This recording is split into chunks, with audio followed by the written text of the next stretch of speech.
মৎস্য প্রাণী সম্পদ খাতে বন্যায় ২,০০০ কোটি টাকার বেশি ক্ষতি হয়েছে জানিয়েছেন উপদেষ্টা ফরিদা আক্তার। তিনি বলেন, সরবরাহে সাময়িক সংকটের কারণে কেউ দুধ ও ডিমের দাম বাড়ালে ব্যবস্থা নেওয়া হবে। সচিবালয়ে বন্যার ক্ষয়ক্ষতি ও করণীয় নিয়ে ব্রিফিংয়ে উপদেষ্টা ফরিদা আক্তার এ বিষয়ে সতর্ক করেন ব্যবসায়ীদের। Redmi 13 স্টাইল বানাই দুনিয়া কাঁপায়।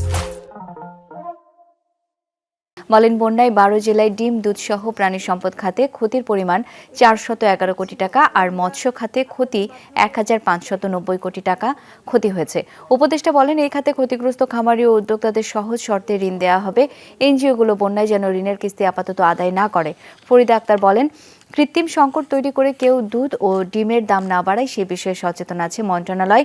বন্যার কারণে সরবরাহ লাইনে সংকট তৈরি হয়েছে।